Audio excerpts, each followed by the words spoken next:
আসসালামু আলাইকুম সুপ্রিয় শিক্ষার্থী বন্ধুরা, আমি সাউদ আমিন অনেক স্বাগতম জানাই তোমাদের টেকনিক ইজি এডুকেশনে হাজির হলাম তোমাদের সামনে অনুশীলনী 8.1 এ সংক্ষিপ্ত প্রশ্নের 11 এবং 12 নম্বর অঙ্কের সমাধান নিয়ে। তাহলে আমরা দেরি না করে শুরু করে ফেলি। আমাদের প্রথম অঙ্কটা দেখি কি বলেছে। এখানে আমাদের প্রথম অঙ্কটা বলা হয়েছে যে তোমার হচ্ছে ঘড়িতে যখন 4:35 বাজে তখন এই যে ঘন্টার কাঁটা আর মিনিটের কাঁটার মধ্যবর্তী কোণের মানটা রেডিয়ানে বের করতে বলছে। ওকে, তো এরকম যদি আমাদের হচ্ছে ঘড়ির মানে এরকম তোমার হচ্ছে টাইম দেওয়া থাকে আর ঘন্টার কাঁটা আর হচ্ছে মিনিটের কাঁটার যদি মধ্যবর্তী কোণ বের করতে বলে, তাহলে সেক্ষেত্রে আমরা খুব সুন্দর আর সহজ একটা সূত্র ব্যবহার করতে পারি। সেটা হচ্ছে কি বলতো, 60h, এইচ মানে হচ্ছে যে আওয়ারের মান। এখানে আওয়ার কত, 4 ঘন্টা 35 মিনিট। তাহলে সেই ক্ষেত্রে এখানে আওয়ারের মান যেহেতু 4, তাহলে এইচ এর মান কত হবে বলতো, 4 হবে। আবার হচ্ছে মাইনাস, এটা হবে 11m, এম মানে এখানে মিনিট যত বলছে সেই মিনিটের মানটা। তাহলে এখানে মিনিট কত বলতো, 35, ঠিক আছে। তাহলে এখানে মিনিটের মানটা হবে 35, এটাকে ডিভাইডেড বাই 2 আর হচ্ছে মডুলাস দিয়ে দিব, কারণ মডুলাস বা পরম মান আমরা তখনই দিই যখন কোনো মাইনাস মান আসে, কিন্তু সেটা আমরা চাই না। আমরা চাই হচ্ছে কি বলতো, তোমার ধনাত্মক মান আসুক। তাহলে দেখো এই ক্যালকুলেশনটা করলে আসলে দেখো এখানে একটা মাইনাস মান আসে, বাট আমরা মাইনাস মান তো চাই না। তাহলে আমরা এখানে পরম মানের জন্য বা এই মডুলাসের জন্য মাইনাসটা উঠে কি হয়ে যাবে, প্লাস হয়ে যাবে। কিন্তু মানটা আমাদের ডিগ্রিতে আসে আসলে, কিন্তু ডিগ্রিতে আসলে মানটা চায় না, চাই হচ্ছে কি রেডিয়ানে।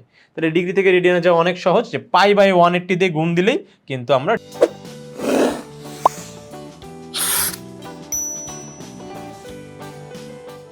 ডিগ্রি থেকে রেডিয়ান মানে চলে যাই।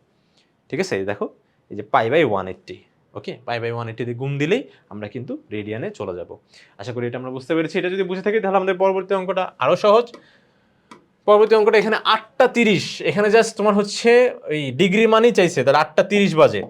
8:30 মানে সূত্র হচ্ছে কি বলতো, 60h minus 11m divided by 2, মানে মধ্যবর্তী কোণের মান। ঠিক আছে, কোণের মান আর লিখলাম না, ঠিক আছে, অঙ্ক করে ফেলি। তাহলে হচ্ছে 60h, এইচ এখানে কত বলতো, এই যে ঘন্টা, ঘন্টা কত, 8 ঘন্টা 30 মিনিট, তাহলে 60 ইন্টু 80, ওকে, মাইনাস এখানে কত হবে বলতো, 11 ইন্টু তোমার হচ্ছে এম এর মান কত, এম হচ্ছে মিনিট, মিনিট কত বলতো, 30 মিনিট, তাহলে সেই ক্ষেত্রে 30 ডিভাইডেড বাই 2। এটা ক্যালকুলেটরে করলে আমরা আমাদের কাঙ্ক্ষিত মানটা পেয়ে যাব। দেখি আমাদের ক্যালকুলেটরে করে এটা কত আসে। তোমার হচ্ছে 60 ইন্টু 8 মাইনাস 11 ইন্টু 30 করলে আসে 150, সেটাকে 2 দিয়ে ভাগ দিলে আসে 75।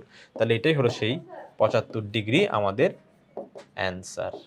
তাহলে 8:30 বাজলে ঘড়ির কাঁটার মানে তোমার হচ্ছে ঘন্টার কাঁটা আর মিনিটের কাঁটার মধ্যবর্তী কোণের মান কত হবে, 75 ডিগ্রি। এটাকে রেডিয়ানে নিতে বললো যে π/180 গুণ হতো, বাট যেহেতু ডিগ্রিতে চাইছে তাহলে এটাই হবে সরাসরি মান।